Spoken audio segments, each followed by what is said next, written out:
Hello दोस्तों, कैसे हो? आपका स्वागत है त्रिपाण स्टडी सेंटर में। आज जो हम करने जा रहे हैं सोशल साइंस यानी सामाजिक विज्ञान, जो कि काफ़ी महत्वपूर्ण टॉपिक है। इस पे हम हर एक विषय पे जो है विस्तार पूर्वक चर्चा करेंगे और हर एक पहलू पे प्रकाश डालने की कोशिश करेंगे। चलिए देखते हैं हमारा आज टॉपिक क्या है।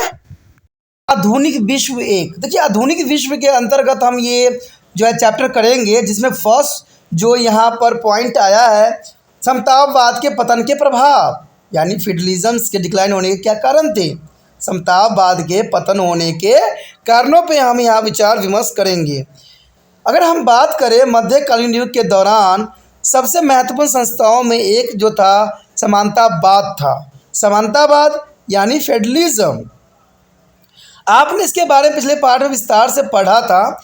समानतावाद एक संस्था के रूप में कई शताब्दी तक फलता फूलता रहा, लेकिन मध्यम वर्ग के उदय के साथ ही इसका पतन शुरू हो गया। क्योंकि देखा जाए, जब मध्य वर्ग का उदय हुआ तो इसका पतन होना स्वाभाविक बन गया। कहते हैं, शक्तिशाली राजाओं के उदय तथा समाजवादी स्वामियों में आपस में युद्ध होने से इसका पतन जो है शुरू हो गया, और नए नगरों और शहरों के उदय होने तथा व्यापार के जो है पुनरुद्धार से जो है समानतावाद का विघटन भी देखने को बखूबी मिला। और ये नगर उत्पादन का केंद्र भी थे तथा इन पर जो है निर्वाचित प्रतिनिधियों का नियंत्रण भी पूरी थी। और इन नगरों का वातावरण और नियंत्रण समानती प्रतिबंधों से मुक्त था, क्योंकि लोग कहीं भी आने जाने तथा कोई भी व्यवसाय करने के लिए स्वतंत्र थे। तो ये बात काफ़ी महत्वपूर्ण है, समानतावाद, क्योंकि इस समय जो लोग थे कहीं भी आने जाने के लिए स्वतंत्र थे और कोई भी व्यवसाय अपनाने के लिए भी स्वतंत्र थे। तो ये काफ़ी महत्वपूर्ण बात आता है और ज़रूरी भी आता है। नगरों ने कारीगरों और किसानों को उत्कृष्ट भी किया, क्योंकि उन्होंने जीवन के बेहतर संभावनाएं जो है उपलब्ध कराया तथा समानती जो है शोषणों से छुटकारा भी दिलाया, जो कि काफ़ी महत्व रखता है। इन नगरों और शहरों को कपास और गन्ना के रूप में कई फसलों के उत्पादक और प्रोत्साहन भी किया गया। यानी देखा जाए तो नगरों में जो है शहरों ने कपास और गन्ना के फसलों को उत्पादन के लिए काफ़ी प्रोत्साहित किया। कहते हैं, कृषकों के अपने उत्पाद का नगद भुगतान भी मिलता था। विनिर्मित वस्तुओं के बाजार में बेचा जाता था और जहां विनिमय का माध्यम पैसा होता था। स्वामियों ने अपने जागीरदारों से जो है सेवाओं के बजाय पैसा लेना शुरू कर दिया, क्योंकि विभिन्न उपभोग की वस्तु खरीदने के लिए उन्हें भी पैसे की आवश्यकता होती थी। और इससे शक्तिशाली व्यापारी वर्ग का उदय हुआ। क्योंकि देखा जाए तो ये बहुत काफ़ी महत्वपूर्ण बात है कि स्वामियों ने अपने जागीरदारों के सेवाओं के बजाय पैसा लेने के शुरू कर दिया, जिससे इस कारण क्या हुआ, विभिन्न जो है उपभोगों की वस्तु खरीदने के लिए उन्हें पैसों की आवश्यकता होती थी, और इससे जो है शक्तिशाली व्यापारी वर्ग का उदय हुआ। अब उन्होंने जो है समाज में बेहतर रुतबा रखने की लालसा होने लगी। उन्होंने जो है समानताओं में स्वामियों की स्थिति को कमज़ोर करने के लिए शक्तिशाली सम्राटों को समर्थन देना आरंभ कर दिया। ये वही समय काल था जहाँ पर जो है सम्राटों का समर्थन जो है आम व्यापारी दिया करते थे, जिसकी वजह से जो है सम्राटों की शक्ति दिन दोगुनी 4 गुनी हो गई, जिससे समानती संरचना कमज़ोर हो गई और इससे समानती वर्ग का पतन होना एक स्वाभाविक बना दिया, जो कि काफ़ी महत्वपूर्ण थी। यहाँ पर जो हमारे समक्ष आया है अत्यंत महत्वपूर्ण टॉपिक, पुण्य जागरण। देखिए, पुण्य जागरण काफ़ी महत्वपूर्ण समय काल था, जहाँ पर पेंटिंग के लिए खासकर काफ़ी ये प्रचलित था। लेकिन पुण्य जागरण काल को हम ऐसे ही पेंटिंग के साथ साथ कई और चीज़ का डेवलपमेंट हुआ, जिसके बारे में हम यहाँ चर्चा करेंगे और जानने की कोशिश करेंगे। देखा जाए तो पुण्य जागरण काल जो है आधुनिक काल के प्रारंभ में विश्वास युग के अंत और तर्क युग के शुरुआती हुई। यानी देखा जाए तो आधुनिक काल के आरंभ से जो है विश्वास युग के अंत और तर्क युग की शुरुआत हुई। यह कहते हैं नव जागरण और सुधार आंदोलन के साक्षी है। देखा जाए तो नव जागरण तो हुई प्लस सुधार आंदोलन का भी ये साक्षी है। और इन आंदोलन से लोगों के संस्कृति, वैदिक, धार्मिक, सामाजिक और राजनीतिक जीवन में कई परिवर्तन आए, जो कि काफ़ी चकित भी किया। और इस अवधि में शहरीकरण, परिवहन के तीव्र साधन और संचार, लोकतांत्रिक प्रणाली और समानता के आधार पर सामान्य कानून और लक्षणित किया गया, जो कि काफ़ी महत्वपूर्ण था। देखिए, इस समय काल में शहरीकरण तो हुआ ही हुआ, साथ में परिवहन के तीव्र साधन भी विकसित हुए, प्लस संचार के साधन के साथ जो है लोकतांत्रिक प्रणाली और समानता के आधार पर सामान्य कानून जो है लक्षित भी किया गया, जो कि पुण्य जागरण काल के समय काल में था। पुण्य जागरण काल का शाब्दिक अर्थ होता है पुण्य जन्म यानी rebirth. Resonance mean here a rebirth, यानी पुण्य जागरण का शाब्दिक अर्थ होता है पुण्य जन्म। और यह इटली में 14वीं सदी के आसपास आरंभ हुआ था और उस समय इटली छोटे शहर राज्यों में विभाजित था। उनमें से कई शहर जो है प्राचीन रोमन इमारतों के जो है भाग्यवंशेषों पर बनाए गए थे।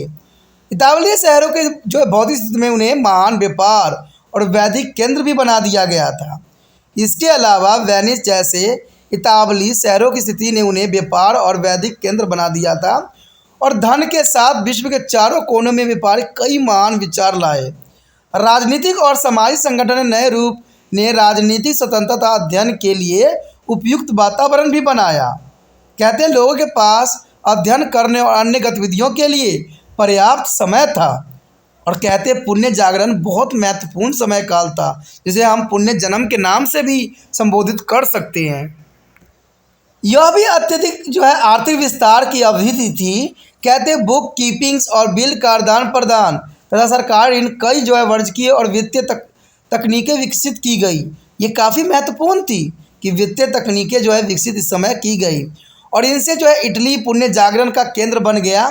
और इस समय की प्रमुख घटनाओं में सम्मिलित थे शहरी जीवन के पुण्य उत्थान और वाणिज्य के आधार पर जो है निजी पूंजी बैंकिंग। कहते हैं राष्ट्र राज्य के गठन और अन्वेषण के लिए नए मार्गों और प्रदेशों का स्थानीय भाषा और साहित्य के विकास को जो हमें प्रिंटिंग प्रेस द्वारा लोकप्रिय था, जो काफ़ी महत्वपूर्ण था। देखिए उस समय जो है प्रिंटिंग प्रेस भी थी, जो कि स्थानीय भाषा साहित्य के विकास में काफ़ी महत्वपूर्ण दिया। यह नया व्यापारिक समाज कम जो है पदानुक्रमित और जो है अधिक धर्मनिरपेक्ष उद्देश्य के प्रति अधिक जागरूक भी बनाया। यह पहले से ग्रामीण परंपरावादी समाज को अत्यधिक जो है विपरीत था। कहते हैं विश्व आर्थिक प्रणाली आरंभ करने में सहायक कार्य एवं खोजकर्ताओं ने महत्वपूर्ण भूमिका निभाई। ये समय काल जो था परंपरावादी समाज के लिए काफ़ी महत्वपूर्ण था और कई नई वस्तुओं के जो है व्यापार मार्ग की खोज के बाद अमेरिका, एशिया, अफ्रीका में कई नई वस्तुएं भी लाई गई इस समय के दौरान और इन वस्तुओं को जो है यूरोपवासियों के जीवन के समृद्ध बनाया और अधिक लाभ कमाने के लिए जो है उत्पादन के नए तरीके विकसित करने के लिए उन्हें काफ़ी प्रेरित भी किया, जो कि बहुत काफ़ी महत्वपूर्ण थी। इसका परिणाम यह हुआ कि व्यापारी उद्यमियों और जो है बैंकरों ने सहयोग किया और राजनीतिक जीवन में तथा अन्य देशों के साथ संबंधों में पूंजी में महत्वपूर्ण स्थान बना दिया। तो इस समय काल जो थी वो व्यापारी उद्यमियों और बैंकरों के सहयोग काफ़ी मिली, तो ये महत्वपूर्ण भी था। इसी अवधि में सूचित नए विचार यथा जो है मानवतावाद, बुद्धिवाद और जांच की भावना से लोगों के सोच में गहरा परिवर्तन देखने को मिला। कहते ग्रीक और रोमन साम्राज्य की संस्कृति उपलब्धियां नए सिरे से रुचिकर हो गई। मनुष्य ने नए विद्वानों के जो मुख्य चिंता का विषय बन गए और वो मनुष्य की सृजनात्मक क्षमता और नई संसार में खुशी और आनंद प्राप्त करने के लिए अनेक उनके अधिकारों में विश्वास भी रखते थे। यह मध्यकालीन चर्च के विश्वास के विपरीत था, जो सांसारिक सुखों का जो है विरोधी भी थे। मनुष्य को इस सम्मान ने कला, इतिहास, भाषा, साहित्य और नीति शास्त्र आदि में रुचि को काफ़ी बढ़ावा भी दिया, क्योंकि देखा जाए तो ये समय काल काफ़ी महत्वपूर्ण था। इसलिए भी था क्योंकि कला, इतिहास, भाषा, साहित्य, नीति शास्त्र आदि में लोगों की रुचि भी बढ़ी। क्या आप जानते हैं कि इस समय विषय को जो है मानविकीय के अंतर्गत वर्गीकृत किया गया, जो कि काफ़ी महत्वपूर्ण था। मानवतावाद की भावनाओं के कला और साहित्य के क्षेत्र में भी अव्यक्त मिली। कहते हैं पुण्य जागरण कलाकारों की सबसे बड़ी उपलब्धियां इस समय के दौरान चित्रकला थी। कहते हैं चित्रकला के क्षेत्र में इन्होंने बहुत बड़ी उपलब्धियां हासिल की और चित्रकारों ने जो है शरीर रचना और मानव शरीर की जो है अनुपात का भी अध्ययन किया, जो कि काफ़ी महत्वपूर्ण था।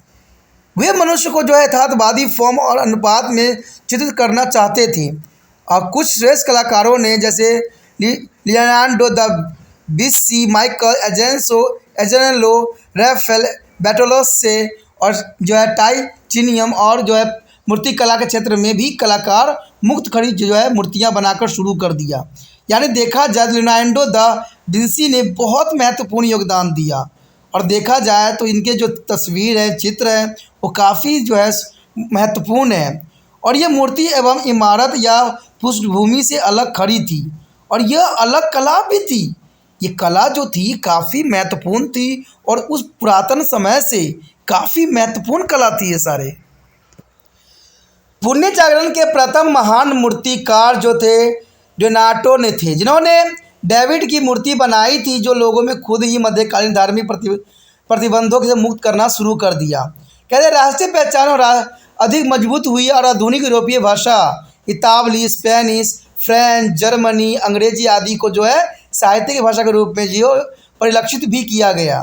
अब लेखक लेटनों के बजाय स्थानीय भाषा में कविता, नाटक, गंध आदि का उपयोग करने लग गए, जो कि काफ़ी महत्वपूर्ण था, और इसके आरंभ होने के कारण लोगों के एक बड़ी संख्या के लिए जो सुलभ भी हुई।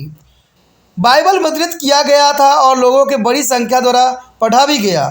आधुनिक यूरोपीय भाषा में तैयार किए गए अन्य कार्यों में दो प्रमुख थे, जो कि जरूरी ही था। यहाँ पर आप मोनालिसा का तस्वीर भी देख रहे होंगे, जिसको जो है लियोनार्डो दा विंसी के जो है मोनालिसा का चित्र जो है बनाया था। और ये इसमें सबसे महत्वपूर्ण बात थी इसके स्माइल, यानी स्माइल करने की जो एक अलग एक अद्भुत जो है दृश्य प्रस्तुत करता है, ये लियोनार्डो ने बखूबी इस चित्र में प्रस्तुत किया, और लग रहा था कि जैसे मोनालिसा का चित्र जो है स्वयं ही हंस देगी, क्योंकि इनकी मुस्कुराहट में ही एक विचित्रता को दर्शाई गई। तो ये इस समय काल में जो चित्रों की जो देखा जाए तो चित्रों में पुण्य जागरण का काल बहुत काफ़ी महत्वपूर्ण था, और चित्रों में ही जागरण देखने को मिला, जैसे कि चित्र में भी आप यहाँ पर देख सकते हो भली भांति। कहते हैं डेंटो की डिवाइन कॉमेडी और Erasmus in praise of folly Machiavelli की द प्रिंस एंड करवेंटीज डेनोविस जो थी काफ़ी महत्वपूर्ण थी। और पुण्य जागरण के जो उत्तरार्ध में यूरोप के इतिहास में दो विकास हुआ। पहला जो था प्रोटेस्टेंट सुधार था, जो ईसाई धर्म में विभाजित का परिणाम। दूसरे रोमन कैथोलिक चर्च के भीतर से संबंधित सुधार था। आमतौर पर कैथोलिक सुधार या काउंटर सुधार के रूप में माना जाता है। कहते सुधार सामाजिक और राजनीतिक आंदोलन का एक हिस्सा था, जिसे आधुनिक विश्व का उत्पत्ति भी कहा जा सकता है। यदि हम बात यहाँ पर करें धर्म सुधार की, देखिए धर्म सुधार में भी काफ़ी महत्वपूर्ण योगदान दिया बहुत से लेखकों ने, बहुत से थिंकनरों ने। तो कहते हैं धर्म में सुधार होना बहुत ज़रूरी था, क्योंकि धर्म उस समय जो था एक नया रूप लेता जा रहा था। कहते हैं मध्यकालीन में कैथोलिक चर्च के आगमन को अंधविश्वास, भ्रष्टाचार और धन के लालच से जुड़ा माना गया, क्योंकि ये धर्म के सुधार के नाते जो है अंधविश्वास, भ्रष्टाचार और धन के लालच से जुड़ा माना गया, क्योंकि ये जो धर्म के सुधार के रूप में देखा गया, लेकिन काफ़ी हद तक जो है अंधविश्वास को भी फैलाया गया। अंधविश्वासी किसानों के चर्च द्वारा जो है आश्वस्त किया गया कि सच्चा क्रॉस उसके पास है, यानी अंधविश्वास जो है चर्चों ने किसानों के ऊपर दिखाया कि सच्चा क्रॉस जो है उनके पास है, और लोग सच्चे क्रॉस के रूप में लकड़ी के एक टुकड़े को देखने के लिए शुल्क का भुगतान करने लगे थे, क्योंकि यह मानना था कि पवित्र अवशेष में स्वास्थ्य करने की शक्ति होती थी। और ये जनरली आज के समय में भी देखा जाता है कि आज बड़े बड़े संत साधु जो होते हैं, बाबा होते हैं, उसके पीछे लोग जो हैं पागलों की तरह जो है अनुसरण करते हैं, लेकिन उनकी वास्तविकता वो नहीं जानते हैं। कहते हैं वास्तविकता उनकी कुछ और होती है और ज़मीनी हकीकत कुछ और होता है, क्योंकि इसमें आप लोगों के समक्ष भी ऐसी बहुत से जो है घटनाएं प्रस्तुत हुई है जो कि अंधविश्वासों को आँख खोल देने वाली थी, लेकिन फिर भी जो लोग अंधे की तरह विश्वास करते जा रहे हैं और अंधविश्वास, भ्रष्टाचार और धन की जो है इस तरह बहाए जा रहे हैं। तो कहते हैं आज के समय में कहते हैं विश्वास तो करना चाहिए, लेकिन अंधविश्वास नहीं रखना चाहिए, क्योंकि अंधविश्वास जो होती है गलत होती है। और ये बात उस समय किसानों पर भी जो है ये देखने को मिला, जो सच्चे क्रॉस के जो है देखने के लालसा में और स्वयं को स्वास्थ्य करने के फेर में उन्होंने बहुत से धन जो है चर्चों को जो है निछावर किए। अंधविश्वास पर अधिक जोर देता था ताकि यह श्रद्धाओं से अधिक पैसे जो है ऐंठ सके, क्योंकि अंधविश्वास तो जनरली सी बात है श्रद्धा, और श्रद्धा होने के कारण जो है आप आंख बंद किए ही सारे पैसे लुटा सकते हो। कहते हैं अगर कोई आपको हाथ देख के ये बता दे कि आपके जीवन में संकट आने वाले हैं, तो सबसे पहला प्रश्न तो आपको यही होता है कि ये संकट दूर कैसे होगा। और जब दूर करने की बात आपने पूछ लिया तो इसका मतलब आपने उसके जाल में आप फंस गए, और जाल में जब फंस गए तो आप जाल में फंसते ही चले जाओगे, क्योंकि कभी आपको इसके लिए बीमारी बताया जाएगा, कभी उसके रिगार्डिंग बताया जाएगा, और इससे जो है आपसे पैसे ऐंठते ही चले जाएंगे। आपने एक बात नोट किया है कि कहीं भी कोई बाबा का प्रचार उचार होता है तो उसमें आगे अकाउंट नंबर भी लिखते रहते हैं। तो मेन लालसा तो उनको पैसे की ही होती है, प्रवचन तो दूर की बात है। कहते हैं जो सच्चे बाबा होते हैं ना, वो प्रवचन जो है निःशुल्क देते हैं, अच्छे ज्ञान का देते हैं, और इंसान को वहाँ पर अकाउंट नंबर फ्लैश नहीं करते हैं। वो बंदा जो श्रद्धा होता है वो खुद ही उनका अकाउंट नंबर ढूंढ लेती हैं। तो ये आप सोचिए आज का ज़माना कहाँ तक बदल गया है, और ये आज के साथ पुराने कहते हैं 15वीं शताब्दी में भी इसी तरह के जो है अंधविश्वास हो रही थी। चर्च तक के जगह यह जो है सब पुण्य जागरण के साथ साथ बदल रहा था। पुण्य जागरण की नई भावनाओं में कुछ भी स्वीकार नहीं किया जा सकता था। क्या आपको पता है कि 1517 ईस्वी में मार्टिन लूथर नाम का एक जर्मन पुजारी ने पहले रोमन कैथोलिक चर्च को अधिकारों को चुनौती दी, और इसके अनुसार बाइबल धार्मिक जो अधिकार का एकमात्र स्रोत था। उनका मानना था कि चर्च पर अंधविश्वास करने के बजाय यीशु मसीह में विश्वास के माध्यम से मोक्ष प्राप्त किया जा सकता है। तो ये काफ़ी महत्वपूर्ण बात इन्होंने बताई थी। तभी मार्टिन लूथर जो थे इसके प्रति जो है पुजारियों के प्रति काफ़ी इन्होंने अपना चुनौती दी, और ये बात सही भी था कि हम तो परमात्मा पे विश्वास करना चाहिए, ईश्वर पे विश्वास करना चाहिए। कहते हैं चर्च पे विश्वास करना कहाँ तक सही था, क्योंकि जो गलत रास्ते दिखाए जा रहे थे, कहते कोई भी चीज़ हो जो गलत रास्ता दिखाए वो सच्चा नहीं हो सकता है। परमात्मा तो हमारे दिल में वास करता है, वो तो सर्वव्यापी है, वो तो हर स्थान पे है। तो ये मार्टिन लूथर ने इस बात को उजागर भी किया और इसकी चुनौती भी दी, जो कि काफ़ी महत्वपूर्ण था। उसने चर्च की कुछ प्रथाओं का विरोध भी किया, जैसे कि सबसे ऊंची बोली लगाने वालों को चर्च के पदों का तथा पोप जो है स्वीकृत पदों का बेचा जाना। अब देखिए उस समय जो था ये बहुत काफ़ी महत्वपूर्ण बात थी कि प्रथाओं का विरोध करने का कारण भी था कि सबसे ऊंची बोली लगाने वालों को चर्च के पदों का तथा जो है पोप स्वीकृत पत्रों का बेचना जाना। लूथर को जर्मनी के राजकुमारों का संरक्षण प्राप्त था, क्योंकि उसने उसमें चर्च की संपत्ति जब्त करने की इच्छा भी थी, परंतु उसके चर्च के विरुद्ध लेख लिखने से मना करने पर 3 जनवरी जो है 1521 को पोप लिए 10वें ने उसे धर्म से बाहर कर दिया। अब देखिए ये भी एक बहुत ही विचित्र दुर्घटना थी जो आपके समक्ष थी, जो कि काफ़ी महत्वपूर्ण थी। यहाँ पर आपको तस्वीर भी दिख रहा होगा जो मार्टिन लूथर के थे। कहते हैं इनके विचारधारा बिल्कुल ही स्वतंत्र थे और हर अंधविश्वास के प्रति इनका जो है प्रारा चोट करते थे। लूथर के जो है विचारों के पश्चिम में प्रोटेस्टेंट धर्म सुधार की शुरुआत की और ईसाई जगत के 2 भागों में बांट दिया। कहते हैं प्रोटेस्टेंट और रोमन कैथोलिक में परिवर्तन हुआ। उसके अनुसार ईसाइयों की मुक्ति ईसा मसीह के बताए रास्तों पर चलने से मिलती है, न कि पोप स्वीकृत पत्र खरीदने से। देखिए ये बात सही है कि अगर हम किसी ईश्वर को मानते हैं, किसी परमात्मा को मानते हैं, तो उसके बताए हुए रास्ते पे चलना पड़ता है, ना कि हम कोई कागज़ का कागज़दाद खरीदते हैं और उसको हम पढ़ते हैं समझते हैं तो उससे होगा। कहते हैं जो परमात्मा है वो सच्ची बात ही करता है। परमात्मा कभी गलत चीज राहों पर किसी भी व्यक्ति को चलने के लिए विवश नहीं करता है, वो सदैव अच्छे रास्ता ही दिखाता है। और परमात्मा का जो रास्ता होता है धन दौलत लोभ माया काम क्रोध से परे होता है। इसमें न धन दौलत का कोई जगह होता है, न काम क्रोध का कोई जगह होता है। परमात्मा तो सर्वव्यापी है, और यही बात जो है मार्टिन लूथर ने भी अपने विचारधारा में रखा था। हालांकि इंग्लैंड में धर्म सुधार आंदोलन लूथर के विचारों से प्रभावित था, परंतु यह वहाँ के राजा हेनरी 8वें के पत्नी जो है कैथरीन के तलाक देने के प्रयास से शुरू हुआ। राजा के प्रधानमंत्री थॉमस कैनवेल ने संसद में 2 कानून पारित करने में मदद की, और ये थे अपीलों को रोकने का अधिनियम तथा जो है संप्रभुता का कानून। और इन कानूनों ने राजाओं के चर्च की शाही अध्यक्षता प्रदान भी की। इन कानूनों ने राजा को चर्च की शाही अध्यक्षता प्रदान किया और राजा को एक साधारण महिला अनवेलिन से विवाह करने की अनुमति भी मिल गई। तो ये काफ़ी महत्वपूर्ण सुधार देखने को मिला। धर्म सुधार आंदोलन धार्मिक जगत में उलट पुलट होने के कारण विसिद्ध हुआ। कहते हैं धर्म सुधार तो हुआ, लेकिन इससे क्या हुआ, इसे धार्मिक जगत में काफ़ी उलट पुलट देखने को मिला। कैथोलिक चर्च में एक धर्म सुधार आंदोलन अपने से शुरू हुआ, जिसे प्रति धर्म सुधार कहा जाता है, और इसका उद्देश्य भ्रष्टाचार को कम करने और कैथोलिक चर्च के सुदृढ़ किया गया।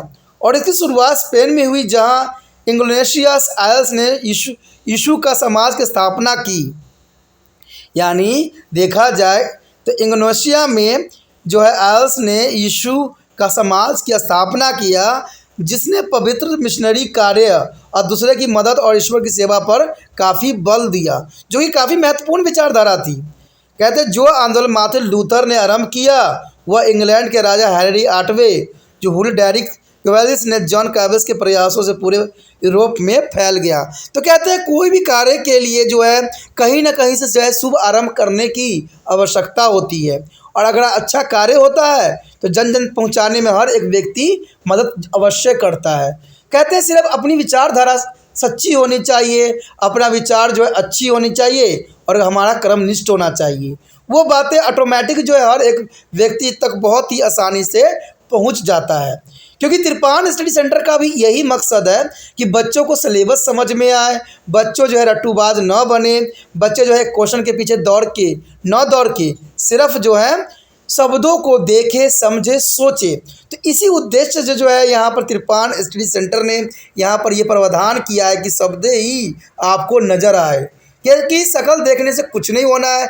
आपका तो मेन उद्देश्य है शब्दों का ज्ञान करना, क्योंकि वहाँ पर एग्ज़ाम में शब्द ही लिखे जाते हैं और उसी से आपको अंक प्राप्त होता है।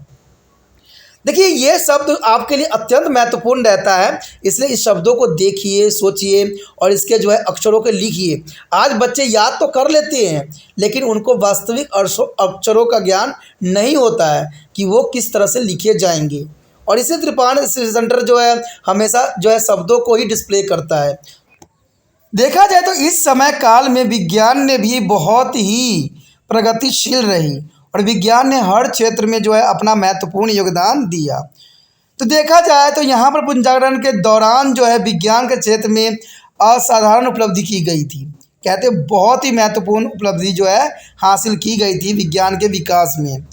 और हमने पहले से ही पढ़ा है कि पुनर्जागरण के विचारकों ने अंधविश्वास के कारण पर अधिक जोर दिया, क्योंकि जो विचारकों का मानना था कि अंधविश्वास सही नहीं है, और समझा कि ज्ञान अवलोकन का प्रयोग द्वारा ही प्राप्त किया जा सकता है। देखिए कहते हैं अगर आपको अंधविश्वास को ख़त्म करना है तो साइंस को सामने लेके आना पड़ेगा, और यही इस समय के थिंकनर्स ने किया। जो विचारक थे उन्होंने ये बात साबित करके दिखाया। कहते हैं पहले के समय जब सूरज ग्रहण लगती थी तो लोग एक दुर्घटना समझते थे, एक बहुत ही अलग दृश्य से उसको देखते थे। लेकिन जब इसके बारे में पता लगा तो उनको समझ में आई कि ऐसा कोई दानव उसको नहीं खाता, ये सिर्फ एक खगोलीय दुर्घटना है, खगोलीय एक प्रक्रिया है, और ये बात वो भली भांति समझ सके। तो इसके लिए एक्सपेरिमेंटेशन करना बहुत ज़रूरी रहता है, और ये ज़रूरी भी है। उन्होंने परंपराओं और मान्यताओं तथा अंधविश्वासों को अस्वीकार कर दिया, क्योंकि उनके समक्ष विज्ञान ने उनकी आंखों पर अंधविश्वास का पर्दा पड़ा हुआ था उसको साफ कर दिया, और इससे वैज्ञानिक जांच की शुरुआत हुई जिसे लोग भुला चुके थे। पुण्य जागरण से विज्ञान के क्षेत्र में क्रांति आ गई, क्योंकि पुण्य जागरण एक ऐसा समय काल था जहां पर अगर हम आर्ट्स की बात करें तो उसकी तो पुण्य जागरण हुई प्लस विज्ञान का भी यहाँ पर क्रांति आ गई, जिससे विज्ञान ने हर क्षेत्र में अपना बहुमूल्य योगदान देना शुरू कर दिया। कहते हैं लियोनार्डो दा विंची जैसे कलाकार ने शरीर संरचना विज्ञान और प्राकृतिक विज्ञान और कला के एक अनूठा मिश्रण के रूप में प्रस्तुत किया। तो कहते हैं इसमें लियोनार्डो दा विंची का इतना महत्वपूर्ण योगदान को भुलाया नहीं जा सकता, जिन्होंने शरीर रचना विज्ञान और प्राकृतिक विज्ञान और कला के अनूठा मिश्रण को पूरे जनमानस तक प्रस्तुत किया। माइकल सेरवाटस एक स्पेनिश चिकित्सक के रक्त के संचलन की खोज की। अब देखिए यहाँ पर रक्त की खोज भी इसी समय के दौरान हुआ। इवन कि विलियम्स हार्वे एक अंग्रेजों ने हृदय द्वारा रक्त के शुद्ध करने और नसों के माध्यम से इसके परिसंचरण को भी समझाया कि हमारे शरीर में जो है हृदय द्वारा रक्त को जो है विभिन्न विभिन्न भागों में पहुंचाया जाता है, ठीक है, नसों के द्वारा। तो इस बात को जो है विलियम्स हार्वे ने बहुत ही साधारण रूप से लोगों को जो है जनमानस को समझाया। तो ये समय काल एक ऐसा था जहाँ पर इसमें विकास और पुण्य जागरण की बातें बखूबी देखने को मिलता है। ज्ञान के अन्य क्षेत्रों में भी शुरुआत हुई और पुण्य जागरण ने वैज्ञानिकों द्वारा किए गए प्रयास और अवलोकन और प्रयोग के लिए मार्ग प्रशस्त कर दिया। यानी वो सारे रास्ते खोल दिए जो अंधविश्वास के दरवाजे को जो है बंद किया जा सकता था। और ये महत्वपूर्ण समय काल था। कहते हैं विज्ञान में पुण्य जागरण की सबसे उल्लेखनीय उपलब्धियां जो है खगोलीय विज्ञान क्षेत्र में हुई। खगोलीय विज्ञान काफ़ी महत्वपूर्ण था और ये पुण्य जागरण के समय काल में ही हुई। क्या आपने जो है कोपर्निकस, केपलर और गैलीलियो के बारे में सुना है और जाना है कि वो कौन थे? अगर आपको ये बात पता होगा तो वो एक महान खगोलीय शास्त्र थे। कहते हैं खगोलीय शास्त्र काफ़ी महत्वपूर्ण होता है और उन्होंने सिद्ध भी किया था कि पृथ्वी के सूर्य के चारों ओर चक्कर काटती है। यानी पृथ्वी जो है सूर्य के चारों ओर चक्कर काटती है और इन्होंने बखूबी इस बात को जो है समझाया। तो ये काफ़ी महत्वपूर्ण बात थी पुण्य जागरण काल के समय। कहते हैं पुण्य जागरण से पहले यह माना जाता था कि सूर्य पृथ्वी के चारों ओर घूमता है। यानी पृथ्वी है और उसके चारों ओर सूर्य घूमती थी। ये पहले के समय में मान्यता थी, लेकिन जब इन खगोलीय शास्त्री ने इस बात को समझाया लोगों को, तो ये प्रूफ करके भी दिखाया। इससे क्या हुआ कि ये जो है पूरा ही एक नई क्रांति ला दिया। खगोलीय विज्ञान में एक बहुत बड़ी क्रांति का है जो संचालक हो गया। उन्होंने यह तर्क भी दिया कि सूर्य ग्रहों के बीच एक जो है कक्षीय गति में चुंबकीय आकर्षण होता है। और आज देखिए चुंबकीय आकर्षण के अंतर्गत कितने चीज़ों का आविष्कार हो चुका है। तो ये साइंटिस्टों ने बहुत ही महत्वपूर्ण बातों को जो है जनमानस के समक्ष रखा।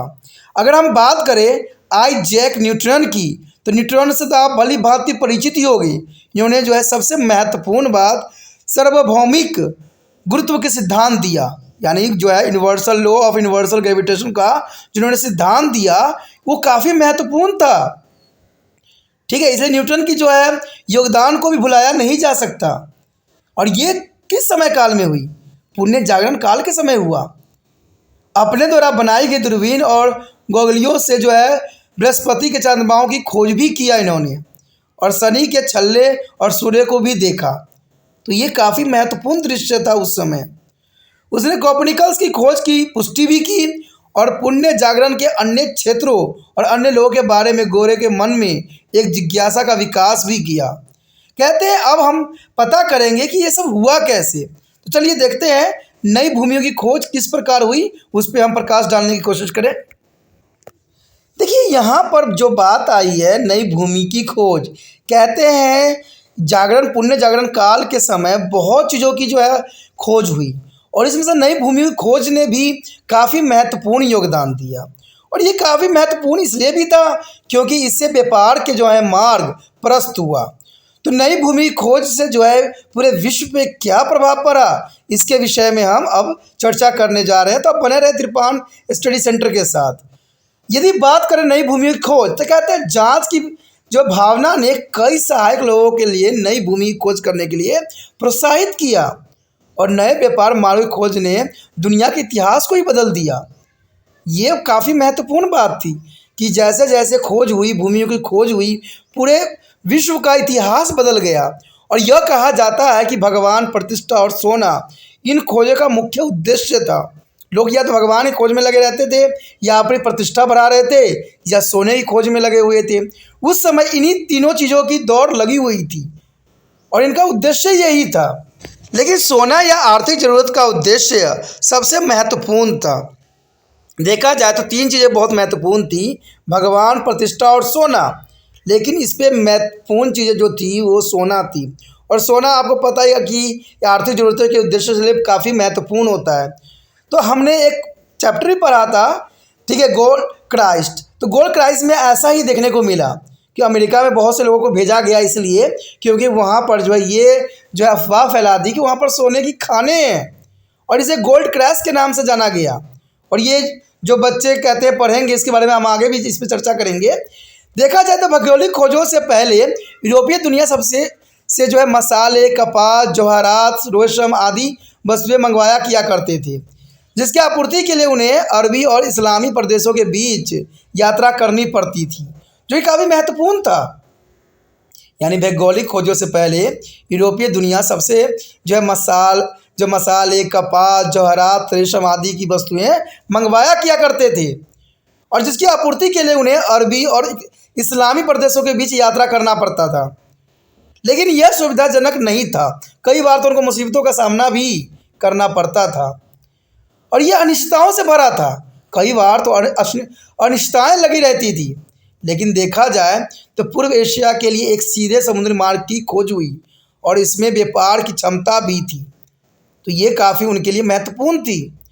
खोजकर्ताओं का एक और मकसद था, जो था नए क्षेत्रों के लोगों से ईसाई धर्म में परिवर्तन करना या उनके लिए भगवान की सेवा का एक मौका बन गया। तो ये काफ़ी महत्वपूर्ण बात थी कि खोजकर्ताओं का एक और मकसद था कि वो जो था ईसाई धर्म में परिवर्तन करने का विचार लेके पूरे विश्व में जो है वो भ्रमण करना चाहते थे और ईसाई धर्म को फैलाना चाहते थे।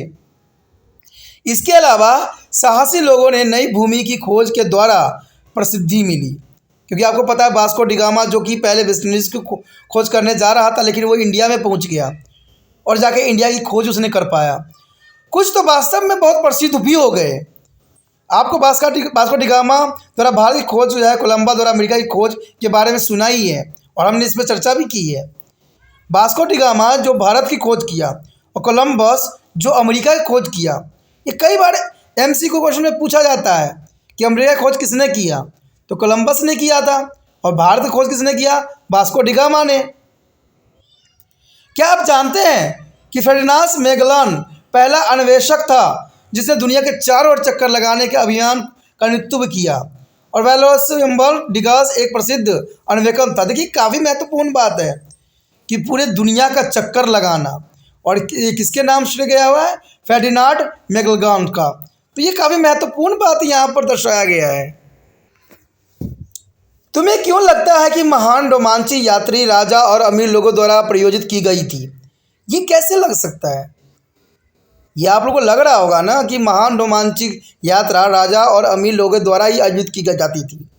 व्यापार और उपनिवेशीकरण में ज़बरदस्त वृद्धि से यूरोपीय धन वृद्धि पर एक महान प्रभाव पड़ा और कहते हैं एक सबसे प्रसिद्ध राजा जो यात्रा को जो प्रायोजित करता था पुर्तगाली ही था। पुर्तगाली ऐसे थे जो कि सभी यात्राओं को जो है प्रायोजित किया करते थे। वह था राजा हेनरी। राजा हेनरी जो हेनरी नेविगेटर के रूप में भी जाना गया था और इस खोज के लिए तकनीकी आधार कंपास और वैध यांत्रिक खगोलीय सारणी और नक्शे बनाने की कला को आविष्कार से हुआ। कहते हैं ये काफ़ी महत्वपूर्ण था। हेनरी जो कि हेनरी नेविगेटर के रूप में भी जाना जाता है, उसने जो है कंपास, वैध यांत्रिक खगोलीय सारणी और नक्शे भी बनवाने का जो है आविष्कार इस समय हुआ। और इन यात्राओं से विश्व के विभिन्न भागों में जैसे अफ्रीका, अमेरिका और एशिया में व्यापारी जो है चौकी बनाने और औपनिवेशिक साम्राज्य की स्थापना के मार्ग को परस्त कर दिया। तो कहते हैं कोई चीज़ की जब खोज होती है तो उसके मुनाफे हर एक लोगों को मिलती है, और ये भी यहाँ पर हुआ। कहते हैं नए नक्शा का आविष्कार होना, और कहते हैं इन यात्राओं से विश्व के विभिन्न भागों में जैसे अफ्रीका, अमेरिका और एशिया में व्यापारी चौकी बनाना और उपनिवेश साम्राज्य की स्थापना के मार्ग को जो है साफ कर दिया। यहाँ पर आप जो है वास्को डी गामा का जो है तस्वीर भी आप देख सकते हो, जो कि काफ़ी महत्वपूर्ण है।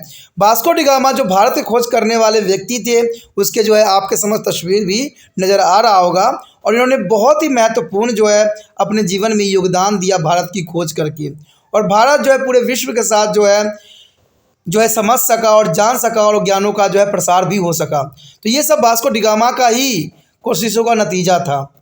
अब देखा जाए तो वर्जिल की रुचि जो है अंटार्कटिका महासागर से भूमध्य सागर से स्थानांतरित हो गई, और कई नई वस्तु जैसे तमाकुल, गुड़, शुतुरमुर्ग पंख, आलू आदि जो है व्यापार में शामिल भी की गई, जो कि काफ़ी महत्वपूर्ण था। इससे जो है मानवीय दास जो व्यापार की शुरुआत भी हुई। कहते हैं कुछ अच्छा हुआ तो कुछ बुरा भी हुआ।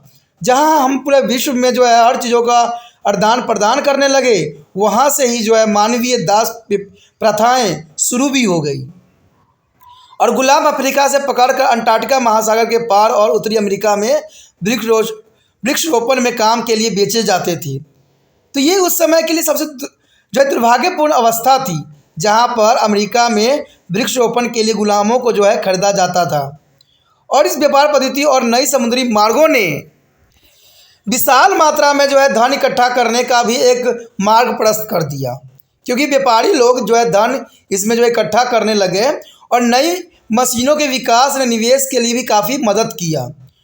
और यह औद्योगिक क्रांति ही थी जिसने उन्हें और अधिक शक्तिशाली और जो है अमीर बना दिया। तो इसमें कोई दो राय नहीं है, काफ़ी महत्वपूर्ण बात यहाँ पर आती है। इस समय काल में जो है सबसे महत्वपूर्ण जो बात आई वो थी औद्योगिक क्रांति। कहते हैं औद्योगिक क्रांति ने पूरा जो है जीने का जो है तरीका को ही बदल दिया और औद्योगिक क्रांति ने बहुत कुछ जो है हमें दिया। कहते हैं औद्योगिक क्रांति जो 1750 ईस्वी में इंग्लैंड में शुरू हुई, कहते हैं ये बहुत महत्वपूर्ण थी।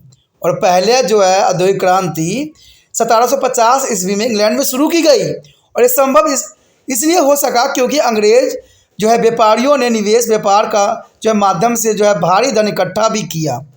आपको पता है कि इंग्लैंड ने जो है अंग्रेज़ों ने हर क्षेत्र में जो है अपना दबदबा जो है बनाने में कामयाब भी हो गए और हर क्षेत्र को जो है अपने गुलाम की जंजीरों में बांधा भी, और उनके व्यापार जो था उनको प्रस्त करना था।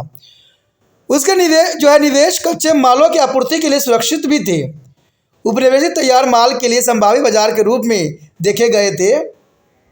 इसके अलावा इंग्लैंड में कोयला और लौह उद्योग के चलाने के लिए आवश्यक संसाधनों की विशाल राशि थी और इस प्रकार पूंजीपतियों के लिए नई मशीनों के विकास में निवेश करना अधिक लाभ कमाने के उद्देश्य से उत्पादन की गति भी मिली। तो कहते हैं औद्योगिक क्रांति ने जो है नए निवेशकों के लिए और पूंजीपतियों के लिए जो है एक नया मार्ग जो है खोल के रख दिया।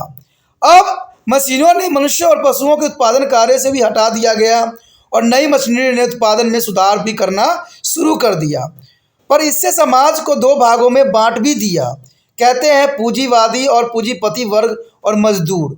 तो ये दो क्षेत्रों में जो है समाज को जो है औद्योगिक क्रांति ने बदल दिया।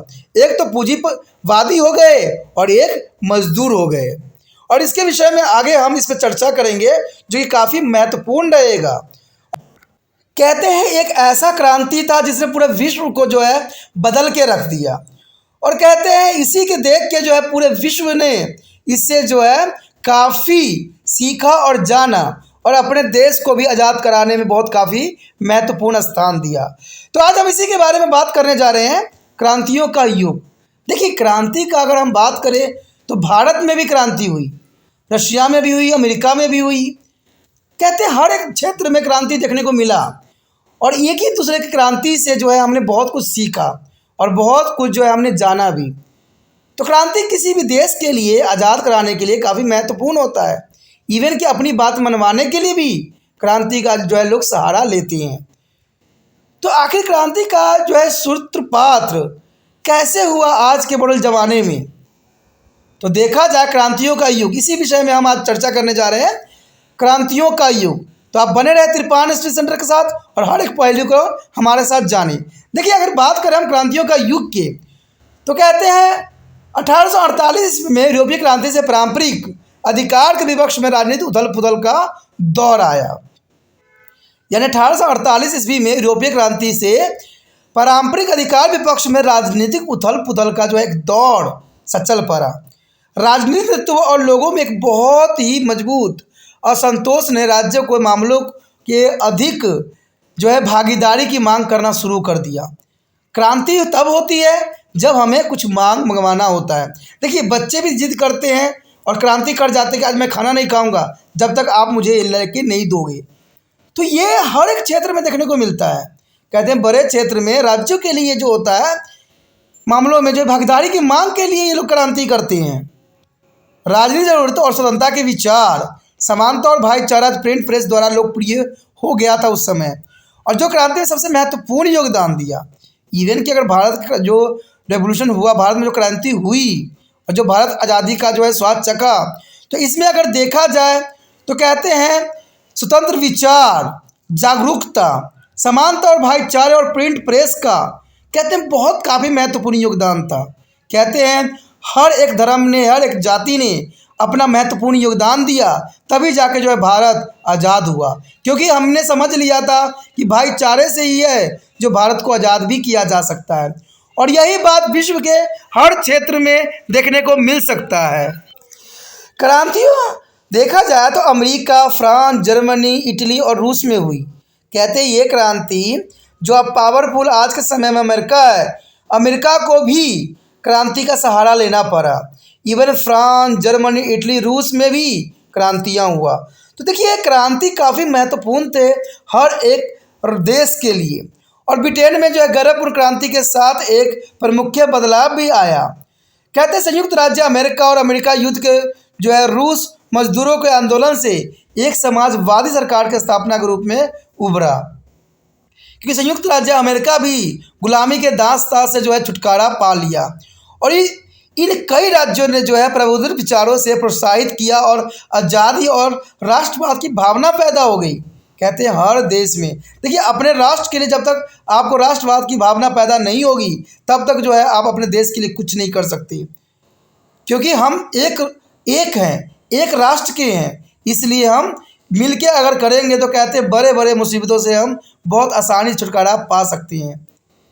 इसलिए राष्ट्रवाद की भावना हमारे मन में होना चाहिए कि हम एक राष्ट्र के हैं, हम एक ही राष्ट्र में रहते हैं। कहते हैं कि अगर कोई भी देश अगर धर्म के पीछे लड़ने लग गया तो वो कभी भी खुशहाल नहीं रह सकता। हमारा देखिए यहाँ पर बात वही आ गया कि गौरवपूर्ण क्रांति। कहते हैं अगर हम क्रांति की सूत्रपात देखें तो कहते हैं 1688 का जो है महत्वपूर्ण क्रांति। कहते हैं जो देश सभी देशों पर राज्य किया वो भी एक दास्तां से गुजर रही थी। और 1688 की गौरवपूर्ण क्रांति जो इंग्लैंड में हुई ये काफ़ी महत्वपूर्ण थी। कहते हैं क्रांति का जो सूत्रपात हुआ वो 1688 ईस्वी को हुई। 1688 ईस्वी वो समय काल था जहाँ पर गौरवपूर्ण क्रांति हुई। और इसे गौरवपूर्ण क्रांति कहने का सबसे बड़ा कारण था कि इसमें बिना खून बहाए ये क्रांति सफल हुई। कहते हैं इसी कारण से अन्य दुनिया के लिए ये प्रेरणा का स्रोत बन गया और काफ़ी महत्वपूर्ण था। कहते हैं गौरव क्रांति इसे कहा जाने लग गया। क्यों? क्योंकि ये बिना खून खराबे से सफलता हुई और अटूट राज्य जेम्स द्वितीय ने अपने देशवासियों का लोकप्रिय समर्थन खो दिया। कहते हैं जब देशवासी अपने पे आते हैं तो बड़े बड़े राजा को जो है नीचे ले आते हैं और वही हुआ। अटूलर्स राजा जेम्स द्वितीय ने अपने लोकप्रियता जो है खो दिया जनता में और यह उसने अपने लोगों के प्रति कठोर रवैया के कारण हुआ। कहते हैं जब सरकार तानाशाह बनता है तो समझ जाइए कि उसका जो है अब जो है राज्य से जो है विघटित होने का समय आ गया है। कहते हैं कोई भी अगर देश में कोई राज्य करता है तो उसको जो है कभी भी कठोर रवैया नहीं अपनाना चाहिए। उसको जो है जनता के साथ चलना चाहिए, जनता के हर एक समस्याओं का समाधान करना चाहिए। और यही कार्य जो है जेम्स द्वितीय ने नहीं किया, जिसके कारण जो है उसने लोकप्रियता जो है देशवासियों के बीच में खो दिया और ये सब उसके कठोर रवैया के कारण हुआ। और ये एक जो है महंगी स्थायी सेना का निर्माण भी किया उसने। एक महंगी सेना का निर्माण हुआ और सरकार ने रोमन कैथोलिक लोगों के रोजगार में वृद्धि, सेना और विश्वविद्यालय लोगों की गुस्सा भी दिलाया। और नाराज संसद राज्य जेम्स द्वितीय को सिंहासन से हटाना चाहते थे और उसकी बेटी मैरी द्वितीय को ही सिंहासन बैठाना चाहते थे। और इससे पता चलता है कि निरंकुश शासन को बदल दिया गया और एक संवैधानिक सरकार की स्थापना भी उस समय काल में हुआ, जो कि 1688 घटना है। कहते संसद को सम्राट को बदलने की शक्ति भी थी। संसद को सम्राट को बदलने की उस समय शक्ति भी बखूबी दी गई थी, जो कि काफ़ी महत्वपूर्ण थी। उसके पश्चात आता है आज़ादी के लिए अमेरिकी युद्ध। देखिए कहते हैं अमेरिका आज के समय जो है विश्व में सबसे पावरफुल शक्तिशाली है, लेकिन अमेरिका का भी वो दौर था जब वो गुलामों की तरह अपना जीवन व्यतीत करता था और गुलामी के दास्तां से जो है गुजरा। तो अमेरिका भी जो है आज़ादी के लिए हर संभव कोशिश किया और संघर्ष जो है कामयाबी में बदल गया। यह जानना बहुत दिलचस्प होगा कि कुछ राजनीतिक अधिकार हैं जो हमें आज मिलते हैं, वो दो बहुत महत्वपूर्ण क्रांति की देन है जो 18वीं सदी के अंत में हुआ था। उन्होंने महत्वपूर्ण भूमिका निभाई आधुनिक विश्व के निर्माण में, और ये है अमेरिका की क्रांति और फ्रांस क्रांति। कहते हैं अमेरिकी क्रांति और फ्रांस क्रांति वो दो महत्वपूर्ण क्रांति है जो लोगों के जीवनचर्या को बदल दिया, उनको जो है बहुत से अधिकार जो है दिलाने में जो है योगदान दिया, और इस क्रांतियों के माध्यम से लोगों ने अपने अधिकार के लिए लड़ना शुरू कर दिया। इसलिए ये जो है अमेरिका की क्रांति और फ्रांस क्रांति को काफ़ी महत्वपूर्ण माना जाता है विश्व के लिए। देखा जाए तो 16वीं शताब्दी के आसपास इंग्लैंड में धार्मिक उत्पीड़न की वजह से यूरोपीय अमेरिका में बसे थे। ये तो आपको भली भांति पता ही है कि 16वीं शताब्दी के आसपास इंग्लैंड में धार्मिक उत्पीड़न होती थी लोगों के साथ। कहाँ? इंग्लैंड में 16वीं शताब्दी में।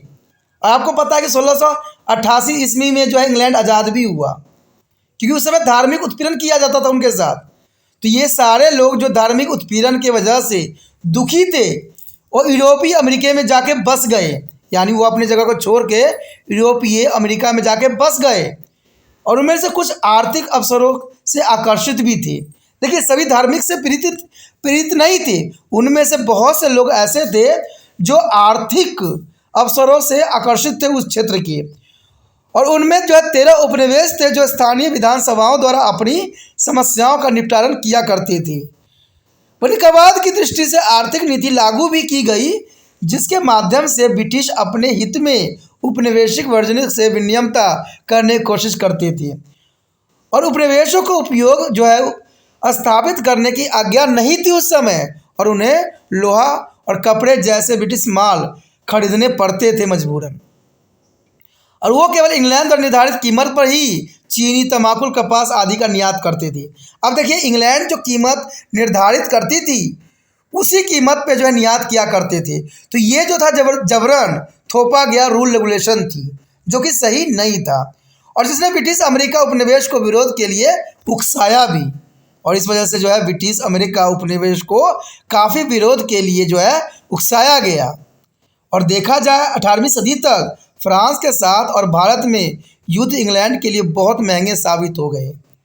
18वीं शताब्दी तक जो है फ्रांस के साथ और अमेरिका में युद्ध इंग्लैंड के लिए बहुत महंगे साबित हुए, और इन युद्धों को लड़ने के लिए पैसे की ज़रूरत थी, और उसे अमेरिका उपनिवेशिक करों के द्वारा पूरा किया जाता था। तो कहते हैं कोई भी देश का जो हाल होता है खराब, उनका कारण कहीं ना कहीं युद्ध ही होती है, और लोग फिर भी युद्ध से जो है परहेज़ नहीं करते हैं। कहते हैं अपना जो है वर्चस्व स्थापित करने के लिए वो युद्ध का जो है सहारा लेते हैं। लेकिन मेरा एक विचार है कि युद्ध जो है आखिरी विकल्प नहीं होना चाहिए, क्योंकि युद्ध से न जाने कितने जो है जान मान की हानि होती है, कितने जो है अपने माता पिता को खो देते हैं, कितने जो होते हैं विधवे हो जाते हैं। तो ये बहुत बड़ी समस्या उत्पन्न कर देती है युद्ध। इसलिए युद्ध कभी भी आखिरी विकल्प नहीं होना चाहिए। देखा जाए तो 1765 में ब्रिटिश संसद ने सरकारी दस्तावेज पर क्रमबंधक समाचार पत्रों और जो है पर्चों की तरह सभी व्यापार लेन देन का जो है स्टैम्प जो है अधिनियम पारित कर लिया, और राजस्व को अमेरिका में 10,000 ब्रिटिश सैनिकों को बनाए रखने की लागत का भुगतान करने के लिए इस्तेमाल भी किया गया था। अधिनियमों का उपनिवेशक द्वारा विरोध भी किया गया, क्योंकि ये विरोध जरूरी था। दंगे ने उपनिवेशिक बंदरगाह शहरों को तबाह करके रख दिया, और उपनिवेशिक विधानसभाओं ने जो है स्टैम्प जो है अधिनियम के खिलाफ संकल्प पारित कर दिया। ब्रिटिश संसद ने 1766 के स्टैम्प अधिनियम को निरस्त कर दिया गया। ये इंपॉर्टेंट बात थी कि ब्रिटिश संसद ने 1766 के स्टैम्प अधिनियम को जो है निरस्त कर दिया। हालांकि संसद ने चाय पर कर जारी रखा, चाय पर जो है इन्होंने कर उस समय जारी रखा, और 16 दिसंबर 1763 को ईस्ट इंडिया कंपनी के 3 जहाज़ों पर चाय को समुद्र में फेंक दिया गया। क्यों फेंका गया? क्योंकि संसद के द्वारा जो है टैक्स को जारी रखा, जिस कारण 16 दिसंबर 1763 में ईस्ट इंडिया कंपनी ने 3 जहाज़ों के चाय के जो था समुद्रों में फेंक दिया। और इस घटना को जो है बोस्टन की चाय पार्टी के रूप में जाना जाता है। कई बार एग्जाम में आ जाता है कि वेस्टर्न की चाय पार्टी क्या थी। तो वेस्टर्न की चाय पार्टी का अर्थ था कि ईस्ट इंडिया कंपनियों के द्वारा जब जब वहाँ पर संसद के द्वारा जो पैसे बढ़ा दिया गया, तो ईस्ट इंडिया कंपनी ने अपने 3 जहाज़ों के चाय को जो है समुद्र में फेंक दिया, और इसी को जो है हम वेस्टर्न की चाय पार्टी के रूप में जाना जाता है। संसद में वेस्टर्न के बंदरगाह को बंद कर दिया गया, लेकिन अमेरिका की आज़ादी के लिए युद्ध की शुरुआत उसी समय हो गई। जब बंदरगाह को बंद कर दिया गया, तभी जो है अमेरिका की आज़ादी के लिए युद्ध जो है शुरू हो गया। देखें तो 13 उपनिवेशों के प्रतिनिधियों ने 1774 में फिलाडेल्फिया में पहली महाद्वीप कांग्रेस के बैठक बुलाई। यानी पहला जो है फिलाडेल्फिया में पहली महाद्वीप कांग्रेस की जो है बैठक बुलाई गई, और इंग्लैंड के राजा से अपील की गई कि उनकी जो है सहमति के बिना करों को लागू न करें, क्योंकि उस समय सहमति बन गई कि उनके बिना ये कर को लागू नहीं किया जाए। और राजा ने इसे विद्रोह माना, राजा ने जो है इसे विद्रोह माना और युद्ध की घोषणा कर दी। लड़ाई के अंत में क्या हुआ, 4 जुलाई 1776 में जो फिलाडेल्फिया की कांग्रेस ने ब्रिटेन से स्वतंत्रता और एक सहकारी संघ की जो है गठन की घोषणा कर दी। इसमें समांतर पर जोर देने के साथ पूरी दुनिया के जीवन स्वतंत्रता और जो है खुशी से रहने के लिए प्रेरित भी किया गया। और विधायक ने भाषण, प्रेस, धर्म और कानून के तहत न्याय की स्वतंत्रता प्रदान भी की। देखिए बहुत इंपॉर्टेंट है कि विधायक ने भाषण के द्वारा प्रेस, धर्म और कानून को जो है न्याय की स्वतंत्रता प्रदान कर दी। यानी भाषण, प्रेस और धर्म को जो है बिल्कुल ही स्वतंत्र कर दिया उस समय। और अमेरिकी क्रांति एक संघर्ष था, जिसे 13 अमेरिकी उपनिवेश के ब्रिटेन से आज़ादी मिली और एक राष्ट्र को जन्म दिया, जिसे संयुक्त राज्य अमेरिका का नाम दिया। यानी यहीं से जो है संयुक्त राज्य अमेरिका का जो है पुण्य जन्म हुआ। उसके पश्चात हमारे समक्ष आता है फ्रांसिस क्रांति। देखिए फ्रांसिस क्रांति काफ़ी महत्वपूर्ण रहता है और काफ़ी ज़रूरी भी है। तो आपको पता होना चाहिए कि आखिर फ्रांसिस क्रांति हुई क्यों, क्या कारण था। तो मैं साफ कर दूं, यहाँ पर कहते हैं फ्रांस क्रांति काफ़ी महत्वपूर्ण थी।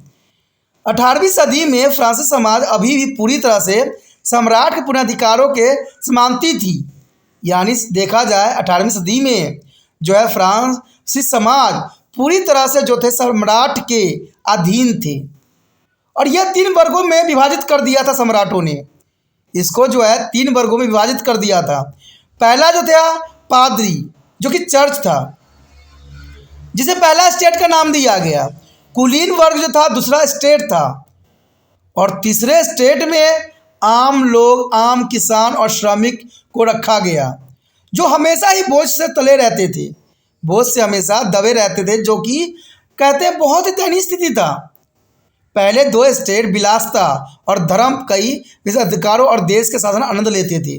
पहले जो 2 स्टेट थे, ठीक है, पहला स्टेट जो था चर्च था, पादरी था, और कुलीन वर्ग था, वो बिल्कुल ही जो है शासन का मजा लेते थे और कहते हैं विलासतापूर्वक जीवन जीते थे और हर चीज़ का आनंद लेते थे। लेकिन तीसरी स्टेट में जो था किसान, आम लोग और शहर के श्रमिक और मध्य वर्ग लोग, उनको जो हमेशा ये तीसरी स्टेट में थे और हमेशा ही ये बोझ से दबे रहते थे। फ्रांस के आंतरिक हालतों ने क्रांति के लिए एक आदर्श मंच बनाया। यानी फ्रांस की आंतरिक हालतों ने क्रांति के लिए एक आदर्श मंच बनाया, और लुईस सोल्बे और उनकी पत्नी के जो कि शैलों के कारण सरकारी खजाना खाली हो गया था। देखा जाए फ्रांस क्रांति ये भी एक कारण था कि लुईस सोल्बे और उनकी पत्नी के जो कि शैली के कारण सरकारी खजाना बिल्कुल ही खाली हो गया था, और राष्ट्र जो दिवालिया हो गई थी, राष्ट्र का दिवालिया निकल गई थी। लुईस के तीनों स्टेट की जो है 1789 में एक बैठक बुलाने के लिए मजबूर किया गया। यानी देखा जाए 1789 में जो है जो दिवाली निकल गई थी, जो खजाना खाली हो गई थी, इसलिए तीनों स्टेट को जो है बैठक बुलाया गया। वो एक नए कर कानून के लिए मंजूरी हासिल करना चाहता था, लेकिन तीसरे स्टेट के विशेष अधिकार कराधान उन्मूलन में समानता की मांग भी की गई। लेकिन उन्होंने अपने लिए एक जो है राष्ट्रीय असेंबली बनाने की घोषणा की, और सारे अधिकार सम्राट ने ले लिया। कहते हैं जब सम्राट ने ले लिया तो सम्राट जो था तानाशाह हो गया, और एक ऐतिहासिक फ्रेंच दस्तावेज और आदमी और नागरिक अधिकार की घोषणा को अपनाया गया। और यह जो है अमेरिका स्वतंत्रता की घोषणा से काफ़ी प्रभावित था। सभी पुरुषों की समानता, लोगों को जो है संप्रभुता और स्वतंत्रता के अधिकार, संपत्ति, सुरक्षा और सही शिक्षा पर जोर देते हुए मुक्त भाषण को अपनाया। सभी गरीबों को सार्वजनिक सहायता, प्रतिबंध, यातना और गुलामी से मुक्ति, अपनी सरकार चुनने की मान्यता और सार्वजनिक कार्यों में रोजगार के सभी नागरिकों को समानता दी गई। देखिए, ये काफ़ी महत्वपूर्ण थी कि इस घोषणा के द्वारा बहुत चीज़ों को जो है सुधारा गया, जैसे समानता, लोगों की संप्रभुता की बात कही गई इसमें, और स्वतंत्रता के अधिकार और संपत्ति, सुरक्षा, सही शिक्षा पर जोर देना। इन सभी बातों को जो है इसमें सम्मिलित किया गया। साथ में जो है मुक्त भाषण, यानी किसी तरह का भाषण देने के लिए प्रतिबंधित नहीं होना अपनाया गया। और गरीबों की जो है सार्वजनिक सहायता भी करने की बात कही गई। जो प्रतिबंध लगे थे उनको भी हटाया गया, जो यातनाएं दिए जा रहे थे, जो गुलामी से मुक्ति को भी इसमें जो है मेन मुद्दा रखा गया।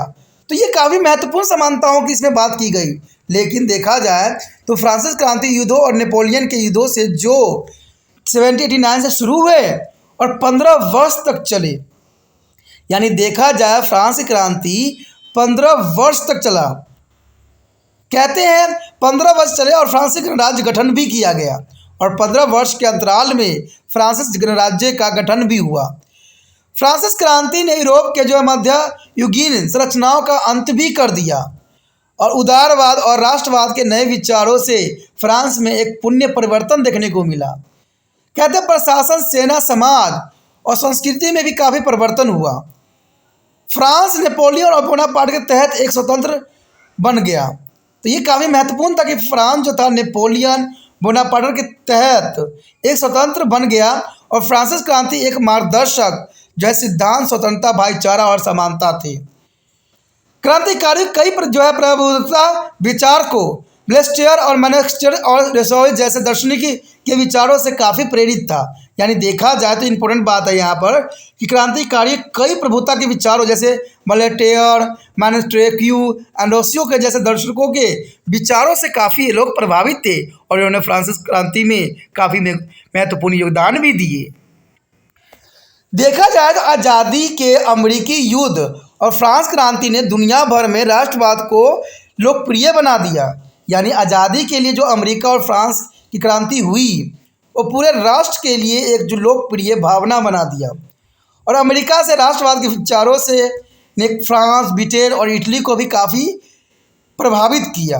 और इसका परिणाम क्या हुआ, 1861 की इटली एकीकृत राज्य के लिए क्रांति कर दी। तो ये कहते हैं कोई क्रांति से दूसरे देशों के काफ़ी इफेक्ट पड़ता है, और उस पर काफ़ी जो है अपने आप को स्वतंत्र करने के लिए प्रेरणा भी देता है। और यही बखूबी अमेरिकी युद्ध और फ्रांस क्रांति ने करके भी दिखाया। अब यहाँ पर देखिए फ्रांसीसी क्रांति के दौरान फ्रांस का ध्वज किस प्रकार की थी। जब फ्रांसीसी क्रांति थे उस समय आप देख सकते हो कि एक ब्लू, एक रेड और बीच में वाइट थी। तो इस तरह जो है फ्रांस का ध्वज हुआ करता था। और अमेरिकी स्वतंत्रता संग्राम का ध्वज देखिए किस प्रकार होता था। यानी यहाँ पर लिखा भी था अमेरिकन रिवोल्यूशनरी वॉर, और अमेरिकी स्वतंत्रता संग्राम का ये ध्वज था। तो ये ध्वज उस समय के प्रतीक बन गए और प्रतीक थे, जिससे कारण जो है फ्रांस और अमेरिका जो है स्वतंत्रता का जो है स्वाद चख सका। उसके पश्चात हमारे समक्ष आता है इटली का एकीकरण। देखिए इटली का एकीकरण किस प्रकार हुआ, ये भी काफ़ी महत्वपूर्ण बात थी। कहते हैं 8वीं सदी में इटली कई राज्यों का एक समूह था। यानी 8वीं सदी में इटली कई राज्यों का एक समूह था, और प्रत्येक का अपना जो है स्वयं का सम्राट और परंपरा थी। तो इटली में ये बात काफ़ी महत्वपूर्ण थी कि जो 18वीं सदी में इटली कई राज्यों का एक समूह था, और प्रत्येक का अपना स्वयं का सम्राट और परंपरा थी। उनमें से कुछ हुए थे जो बेनियता और दो मिसलाइज पापल राज्य और जो है सार्डिनिया जो है तस्कानी आदि थे। मध्य युग के दौरान पोप को दोनों धार्मिक और राजनीतिक मामलों प्रभाव में जो है वृद्धि हो गई। कहते हैं यहाँ पर पोप का जो था दबदबा धीरे धीरे बनता गया। कहते हैं धार्मिक कार्य में भी और राजनीतिक मामलों में पोप ने अपना महत्वपूर्ण योगदान देने लग गया। पोप का कुछ राज्यों पर राजनीतिक प्रभुता स्थापित भी किया था। यानी पोप जो था उस समय राजनीतिक प्रभुता स्थापित करने में भी कामयाब हो गया, जिन्हें पापल के राज्य कहते थे। उस राज्य का जहाँ पर पोप का राज होता था उसे पापल के राज्य के नाम से उस समय जाना जाता था। और जल्दी ही इटली ने अपने जो है महत्व में वृद्धि करना शुरू कर दिया, यानी धीरे धीरे जो था इटली में उसने अपना महत्व को और भी वृद्धि करने लग गया। और पोप के राज्य राजनीतिक जीवन, बैंकिंग और विदेशी व्यापार का केंद्र बन गया। यानी अब पोप जो था सिर्फ घरेलू मामलों को नहीं देखता था, अब राजनीतिक जीवन, बैंकिंग और विदेशी व्यापार का भी उसने केंद्र बना दिया। पुण्य जागरण के दौरान इटली का महत्व अन्य राज्यों से, जिसके बारे में आप पहले ही पढ़ चुके हो, बढ़ गई और कई सालों तक फ्रांस और पवित्र रोमन साम्राज्य में ने इटली के लिए युद्ध लड़े। तो कहते हैं उस समय पोप का बहुत ही दबदबा बन गया, जिसके कारण जो है इटली का एकीकरण करना बहुत जरूरी हो गया। और कहते हैं 1789 की फ्रांस क्रांति ने इटली के इतिहास में एक महत्वपूर्ण भूमिका निभाई। इटली के राजाओं ने खतरों को जो है भांप कर यूरोपीय देशों में रिश्ते बनाने जो फ्रांस के विरोधी थे। यानी देखा जाए पोप के जिस प्रकार दबदबा बढ़ता ही जा रहा था, तो इटली के राजाओं ने इस खतरे को भांप लिया और यूरोप देशों से रिश्ते बनाए जो फ्रांस का विरोधी थे। बाद फ्रांस एक स्वतंत्र बन गया और गुप्त क्लब का जो है पूरे इटली में गठन किया गया। यानी कई क्षेत्रों में जो है गुप्त क्लब का यानी सीक्रेट जो है क्लब बनाई गई जो पोप के खिलाफ था। और देखा जाए 1796 से लेके 1814 तक नेपोलियन बोनापार्ट यूरोपीय शक्ति से हार गया, यानी नेपोलियन बोनापार्ट यूरोपीय शक्ति से हार गया। तो कई जो है इतालवियों ने एक ऐसी संयुक्त इटली की संभावना देखी जो विदेशी नियंत्रण से बिल्कुल ही मुक्त थी। कहते मजानी और जो है गैरीबल्दी ने गुप्त समाज के साथ कई क्रांतिकारी इतालवियों में ने एक स्वतंत्र एकीकृत गणराज्य के विचार को प्रसार को जारी रखा। यानी देखा जाए तो मजनी और जो गैरीबल्दी ने गुप्त समाजों के साथ साथ कई क्रांतिकारी इतालियों के स्वतंत्र एकीकृत गणराज्य के विचार को प्रसार में अपना जो है योगदान देता रहा, यानी इसको प्रसार करता रहा। और 1849 के बाद से पाइडमोंड और सर्डियोनियस, जिसका राजा विकल्टर और एमोनोलेस था, ने एकीकरण में एक सक्रिय भूमिका भी अदा की। अब देखिए इटली का एकीकरण में जो कि 1849 में हुआ था काफ़ी महत्वपूर्ण थी। और ये किनके कारण हुआ, जो है पाइडमोंट और सर्डियोनिया, और जिसका राजा विकट और एमोन्यूलेस ने जो है एकीकरण में एक सक्रिय भूमिका अदा की। और उसके नेतृत्व में गैबोर जो प्रधानमंत्री था उस समय ने आदित्य और सेलम्बोडिस, त्रुकेनिस, मेडोना आदि से मुक्त भी करवा लिया। गैरिबाल्डी ने विद्रोह का नेतृत्व जो है सिसिलिया और नेपल्स में किया। उसने 2 राज्यों का प्रभार एमोन्यूलेस को सौंप दिया और उसे जो है इटली का राजा भी बना दिया। बाद में रोम, वेनेतिया और इतालवी जो है राज्य के संघ में शामिल हो गए। और इटली के एकीकरण की प्रक्रिया जो है 1815 में वियना की कांग्रेस के साथ शुरू हो गई और फ्रांसिस जो है प्रशिया युद्ध के साथ 1871 में समाप्त हुई। तो ये काफ़ी महत्वपूर्ण था इटली का एकीकरण। उसके पश्चात आता है जर्मनी का एकीकरण। देखिए जर्मनी का भी एकीकरण काफ़ी महत्वपूर्ण अपना स्थान रखता है।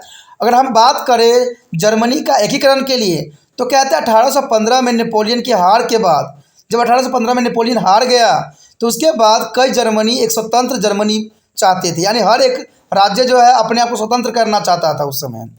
तो जर्मनी जो उस समय जो था 39 छोटे राज्यों का संघ था। यानी उस समय जर्मनी जब नेपोलियन का राज्य था उसमें 39 छोटे राज्य के संघ था। और ऑस्ट्रिया और जो है प्रायेशिया के नेतृत्व में था, यानी उस समय ऑस्ट्रिया और प्रायेशिया के नेतृत्व में ये 39 जो है राज्य संघ थे। और यह राज्य हमेशा एक दूसरे के साथ युद्ध की स्थिति में थे। प्रेशिया के राजा कैसर विलियम्स जो है प्रथम प्रधानमंत्री बिलामक को प्रेशिया के शासन के अधीन जर्मनी की एकजुट करना चाहता था। ये इसका जो काफ़ी महत्वपूर्ण जिज्ञासा था, किसका, कैसर विलियम्स का, जो प्रधानमंत्री के सहारे पूरा जर्मनी को एकत्र करना चाहता था और ऑस्ट्रिया और फ्रांस को पूरी तरह से बाहर रखना चाहता था।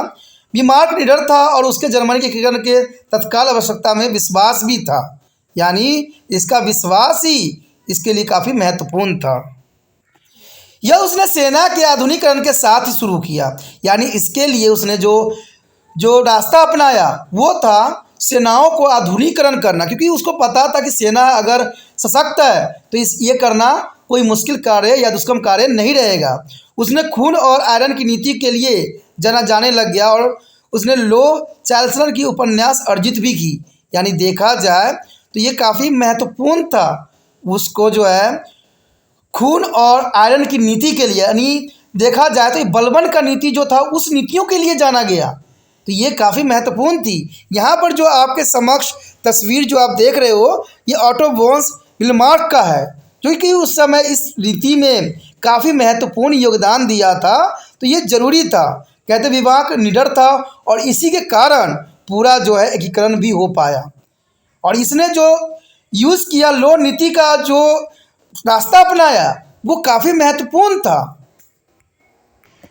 बिस्मार्क जो था काफ़ी महत्वपूर्ण था और उसने सेना में सुधार के साथ ही बिस्मार्क ने स्चेलियबिंग हेलस्टेन की जर्मनी आबादी को उसके डेनमार्क शासन के खिलाफ विद्रोह करने के लिए काफ़ी प्रोत्साहित किया, यानी उसकी विचारधारा था कि विद्रोह जब तक होगा नहीं तब तक जो है ये आज़ाद नहीं हो सकता।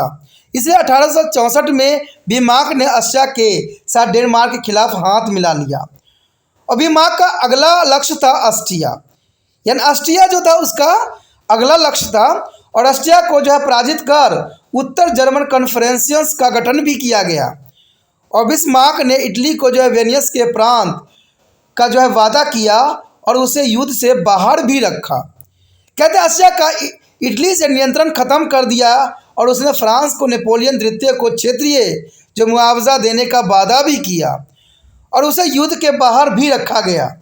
उसे पहले से ही रूसी नियंत्रित पोलैंड में विद्रोह दबाने के बदले रूस का समर्थन हासिल कर लिया था, तो ये भी इम्पोर्टेंट था।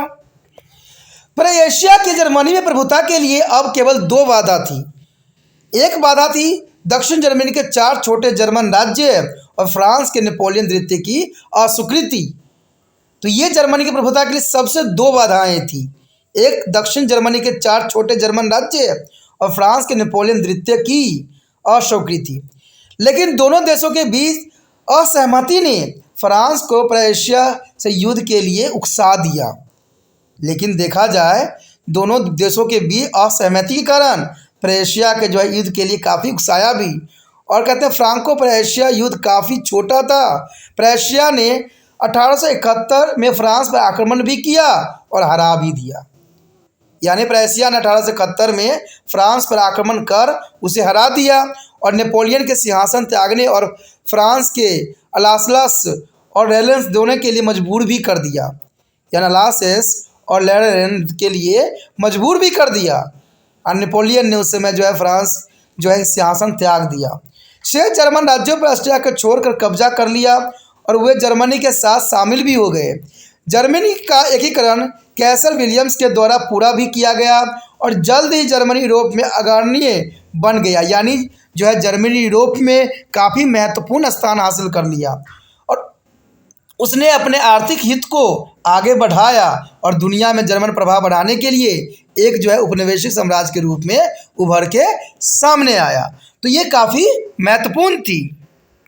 उसके पश्चात देखा जाए तो कहते हैं समाजवादी आंदोलन और रूसी क्रांति। कहते हैं समाजवादी आंदोलन और रूसी क्रांति ये दोनों काफ़ी महत्वपूर्ण थी। कहते हैं औद्योगिक क्रांति ने एक असामान्य समाज की स्थापना किया। औद्योगिक क्रांति ने एक असामान्य समाज की स्थापना किया और एक और गरीब, शोषित और बिना किसी अधिकार के लोग थे। एक और गरीब, शोषित और बिना किसी अधिकार के लोग थे, तो दूसरी तरफ पूंजीपति और विशेष करों का आनंद उठाते थे। देखिए काफ़ी महत्वपूर्ण है, यहाँ पर 3 श्रेणियों में जो है बांट दिया गया। कहते हैं एक में तो जो है एक और गरीब, शोषित और बिना किसी अधिकार के लोग थे और दूसरी तरफ पूंजीपति सभी विशेष अधिकारियों का आनंद उठाते थे। इसी समय कुछ लोगों ने सोचना शुरू किया और समाज में सामाजिक और आर्थिक संदर्भ में समानता होना चाहिए। तो लोगों की सोच ने यहाँ पर जो है जरूरी था। समानता भाषण की स्वतंत्रता और लोकतंत्र के विचारों ने इस संबंध में काफ़ी प्रोत्साहन दिया और समाजवाद के विचार जो सामान्य समाज का स्थापना की कोशिश करते थे ने अपने जरे जो है जमानी शुरू भी कर दी।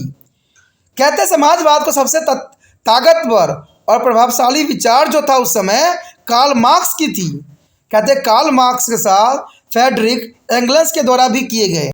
कार्ल मार्क्स और फ्रेडरिक एंगल्स ने काफ़ी महत्वपूर्ण योगदान दिया और कहते हैं अपनी पुस्तक दास कैपिटल्स में वर्कर से कहा सभी समाज का इतिहास वर्ग संघर्ष का उदाहरण है। पूंजीपति श्रमिकों के जो है वर्ग संघर्ष करने की कोशिश भी करते हैं और उसने भविष्यवाणी भी की कि वर्ग संघर्ष पूंजीवाद के अंत के साथ सफल हो सकता है और वह समाजवाद के आने से ही होगा। तो ये कार्ल मार्क्स और फ्रेडरिक एंगल्स का बहुत काफ़ी महत्वपूर्ण विचारधारा थी जो उन्होंने अपनी पुस्तक दास कैपिटल में लिखा। कहते हैं दास कैपिटल काफ़ी महत्वपूर्ण किताब है जिसमें जो है सभी जो है संघर्ष की बातें कही गई है और पूंजीपति के वर्ग का संघर्ष करने की कोशिश भी करते हैं। उसमें भविष्यवाणी भी की गई थी कि संघर्ष पूंजीवाद का अंत के साथ सफल हो सकता है और वह समाजवाद आने से ही होगा। इसका पहला व्यवहारिक उदाहरण रूसी क्रांति थी। इसका पहला अगर देखा जाए वास्तविक उदाहरण तो रूसी क्रांति थी जिसे दुनिया की पहली समाजवादी सरकार की स्थापना किया। यानी पहला जो है व्यवहारिक उदाहरण रूस की क्रांति थी जिसे दुनिया की पहली समाजवादी सरकार की स्थापना हुई। रूस औद्योगिक रूप से पिछड़ा था और एक कृषि प्रधान अर्थव्यवस्था पर आधारित था। कहते हैं जार एक निरंकुश और दमनकारी शासक था। तो ये काफ़ी महत्वपूर्ण है कि जार एक निरंकुश और दमनकारी शासक था, इसलिए मजदूर और किसान को बहुत मुश्किलों का सामना करना पड़ता था। और कहते हैं 1905 क्रांति ने जो है डैमुला के गठन के साथ एक सर्वैधानिक राजशाही का गठन का नेतृत्व भी किया और 1905 की क्रांति के बाद भी जो है नागरिक अधिकार लोकतांत्रिक प्रतिनिधित्व सीमित था और इसलिए उसे अशांति जारी रही। 1917 में रूस में एक और क्रांति हुई। ऐसा इसलिए हुआ क्योंकि वह रूसी मजदूरों और किसानों और रूस में रहने वाले गैर रूसी लोगों की हालत पर जो है निकोलस द्वितीय ने निरंकुश शासन के अधीन बुरी थी। तो ये काफ़ी महत्वपूर्ण थी कि 1917 में रूस में एक और क्रांति हुई।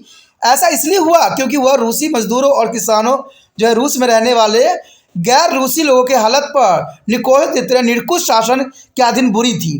वो काफ़ी दुखी हो चुके थे और अमानवीय काम की परिस्थितियों और करों की जो विशाल राशि के साथ साथ उनका शोषण भी किया जा रहा था। इसलिए लोग उसके खिलाफ उठे।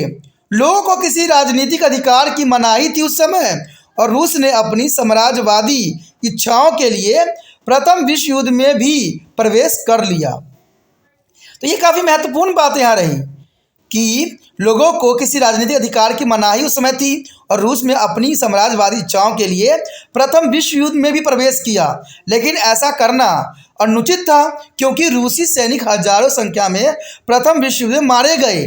कहते हैं रूसी सैनिक हजारों संख्या में प्रथम विश्व युद्ध में मारे गए और वो काफ़ी बीमार थे और बिना जो है गर्म वर्दी और हथियारों से लैस थे। साइबेरिया के जो है ठंडे रेगिस्तान में लड़ने के लिए वो मजबूर हो गए, जिसकी वजह से जो है हजारों सैनिक मारे गए। ना तो उनके पास अच्छे वर्दी थे, ना जो है उनके पास हथियार थे। कई कुछ श्रमिकों की सेना में भर्ती भी किया गया और उनके मौत के लिए युद्ध में लड़ने के लिए मजबूर भी किया गया। यानी श्रमिक भी जो है फर्स्ट वर्ल्ड वॉर में एंट्री कर गए। कुलीनबर्ग भी जो है निकोलस द्वितीय के निरंकुश तरीके के कारण असंतुष्ट था, क्योंकि निकोलस द्वितीय जो चीज़ यूज़ कर रहा था, जो उपयोग कर रहा था, उसे हर एक व्यक्ति जो है असंतुष्ट ही रह सकता है। अकाल से देश में जो है स्थिति बिगड़ सी गई और श्रमिकों ने अदालतों, जेलों और कार्यालय परिसर पर हमला कर दिया। तो ये तो होना स्वाभाविक था। जब कहते हैं आम बंदे को जब शोषण किया जाएगा तो आम बंदे चुप कैसे रह सकते हैं। इसलिए श्रमिकों ने जो है अदालतों, जेलों और कार्यालय परिसर पर हमला कर दिया और समाज के सभी वर्गों के बीच व्यापक असंतोष फैल गया और सेना में गोला बारूद का भी अभाव था और शहरों में भोजन का अभाव भी था, जबकि किसानों को अपनी उपज के उचित दाम भी नहीं मिल रहे थे। और इस सरकार ने जो है मुद्रास्फीति के कारक रूबेल जो है नोटों के लाखों में छापा और स्थिति जार के हाथ में जो है फिसल गई। यानी स्थिति जो थी जार के हाथों से फिसल गई और बिल्कुल ही बिगड़ गई। यहाँ पर आप तस्वीर जो देख रहे हो वो 18 जून 1817 में पेट्रोग्राड में लोगों द्वारा प्रदर्शन का तस्वीर है, जहाँ पर बहुत से लोग जो थे मिलकर प्रदर्शन किया था इस सरकार के खिलाफ और सब जो थे खड़ा हो गए थे। तो ये प्रदर्शन का उस समय का तस्वीर है जो कि काफ़ी महत्वपूर्णता को दर्शा रही है। आगे यदि बात करें तो कहते हैं ये स्थिति मार्कस और टायलर के लेखनों से और भी बढ़ गई, क्योंकि उस समय मार्कस और टॉल्स्टॉय ने बहुत से ऐसी बातें लिखी जो जग कल्याण के लिए बहुत काफ़ी प्रभावित करने के लिए काफ़ी था और इसकी वजह से हालात और बिगड़ गई। इसे लोगों विशेष रूप से श्रमिक को काफ़ी प्रभावित किया और उनकी राजनीतिक जागृति के लिए कारण भी बनी, क्योंकि मार्कस और स्टायलस ने उस सभी बातें को जो है प्रदर्शित किया जो कि श्रमिकों के लिए महत्वपूर्ण थी। सोवियत संघ की श्रमिकों की परिषद में गहन को जो है फरवरी 1917 में जार द्वारा अपदस्थ कर दिया गया था और एक अस्थायी सरकार जो है मेनेविस्विक रूसी जो है साम्यवाद पार्टी के नियंत्रण के तहत स्थापित भी की गई, लेकिन सरकार लोगों के मांगों को पूरा करने में उस समय विफल हो गई और एक अन्य पार्टी वेस्विक ने लेनिन की जो है अध्यक्षता में सोवियत संघ का आयोजन भी किया और अक्टूबर 1917 में सरकार की जगह ले ली। तो ये काफ़ी महत्वपूर्ण है कि एक अन्य पार्टी वैश्विक लेनिन की अध्यक्षता में सोवियत संघ का आयोजित किया और अक्टूबर 1917 में सरकार की जगह ले ली, जिसे हम अक्टूबर क्रांति कैसे भी जानते हैं, इसे अक्टूबर क्रांति भी कहते हैं। और देखा जाए तो ये जो है अक्टूबर क्रांति का अंतिम चरण था और इसके जार के शासन को समाप्त सदैव के लिए कर दिया। यानी जार का जो शासन था सदैव के लिए खत्म हो गया और सोवियत संघ का गठन हुआ, जिसे एक नई विश्व व्यवस्था का है जो है नियंत्रित किया गया। तो काफ़ी महत्वपूर्ण था कि नए विश्व व्यवस्था का नेतृत्व करना स्वाभाविक हो गया। आगे के पार्ट में हम आप जो है औद्योगिक समाजवाद और विश्व युद्धों के बारे में अधिक पढ़ेंगे, जो कि अगला चैप्टर काफ़ी महत्वपूर्ण रहेगा। आप समझेंगे कैसे औद्योगिक क्रांति ने दुनिया का चेहरा ही बदल दिया और लोगों के जीवन में ज़बरदस्त बदलाव आया। आप दुनिया के गैर औद्योगिकों देशों और उनके संघर्ष के बारे में पढ़ेंगे, जिससे विश्व को भयानक युद्धों को सामना भी करना पड़ा। तो आगे का टॉपिक जो है काफ़ी महत्वपूर्ण रहेगा आपके लिए। आपको इस तरह त्रिपाण सेंटर के साथ बने रहना पड़ेगा, ठीक है। अगर आपको ये टॉपिक समझ में आया, अच्छा लगा, अगर आप दिल से त्रिपाण सेंटर का हेल्प करना चाहते हो, मदद करना चाहते हो, तो एक कार्य करके कर सकते हो कि जितना हो सके उस वीडियो को शेयर करना है, क्योंकि त्रिपाण स्टडी सेंटर का एक ही उद्देश्य है कि ये वीडियो हर एक बच्चों तक पहुंचे जिनके सिलेबस में ये टॉपिक है। और ये आपसे अच्छा कोई नहीं जानता कि आपके टॉपिक में, आपके स्कूल में, आपके क्लास में कौन से टॉपिक करवाए जा रहे हैं और कौन से टॉपिक बच्चों के लिए ज़रूरी है।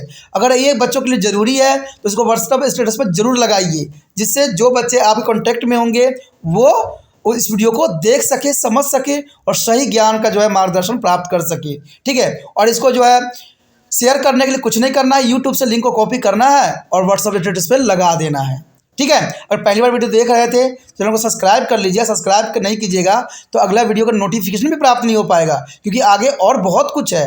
क्योंकि आपको पता है कि त्रिपाण सेंटर कहते हैं बहुत अग्रसर है, चाहे 8th क्लास हो चाहे MA तक हो, सब क्लासों के लिए वीडियो जो है यहाँ उपलब्ध होगा और है। तो ये काफ़ी ज़रूरी है, ठीक है। इसलिए अभी सोचिए नहीं, विचार नहीं कीजिए, चैनल को भी सब्सक्राइब करके सेव कीजिए, नहीं तो कहीं समय हाथ से निकल ना जाए और एक नया चैप्टर से आप अनभिज्ञ न रह जाओ, ठीक है। अगर कुछ कमेंट करना है, कुछ विचार रखना है, कुछ बातें कहना चाहते हो, ठीक है, कुछ सजेशन देना चाहते हो, कुछ बदलाव चाहते हो, तो इसके लिए भी प्रावधान है, कमेंट आप कर सकते हो। कमेंट जो होता है किसी के लिए भी जो है मनोबल बढ़ाने के लिए पर्याप्त होता है।